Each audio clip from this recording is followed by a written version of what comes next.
కేరళకి వెళ్తా ఉంటే ప్రయాణికులంతా కూడా ఇక్కడ జరిగిందంటే చాలా ఘోరంగా ప్రమాదం కూడా ఇక్కడ జరిగిందండి. నైట్ 1 గంటప్పుడు ఈ ప్రమాదం కూడా జరిగితేనే వెంటనే ఎస్ఐ గారు గార్లదిన్ ఎస్ఐ గారు శ్రీనివాస్ కూడా ఇక్కడ వచ్చి వాళ్ళ సిబ్బందిని కూడా తీసుకొచ్చి వెంటనే ఇక్కడంతా కూడా ప్రయాణికులందరినీ కూడా కాపాడిన దానికి ప్రత్యేకంగా ఎస్ఐ గారిని కూడా మేము కూడా అభినందిస్తున్నాం. ప్రయాణికులకు కూడా ఎవరికి ఇబ్బంది కలగకుండా, ఎందుకంటే డ్రైవర్ అనే వాళ్ళు కూడా మేల్కొని కొంచెం స్పందించారు కాబట్టి, అంటే కంప్యూటర్ వల్ల అది సౌండ్ రావడం చూసుకొని వెంటనే కూడా ప్రయాణికులందరినీ కూడా పారిపోమని కింద దిగి వెళ్ళిపోమన్నారు. దిగిపోయిన వెళ్ళిపోగానే వెంటనే కూడా ఈ బస్సు కూడా పేలిందంటే చాలా పెద్ద ప్రమాదం. అనంతపురం జిల్లాలో ఈ ప్రమాదం జరుగుతూ ఉందంటే చాలా మాకు కూడా బాధాకరం.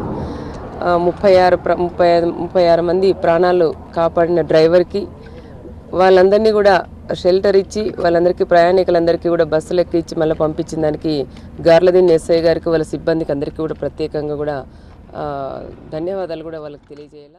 ప్రధానమంత్రి గారికి మొట్టమొదటిసారిగా మనకి ఇచ్చినటువంటి హెల్ప్ కూడా వారికి ధన్యవాదాలు తెలియజేశాను.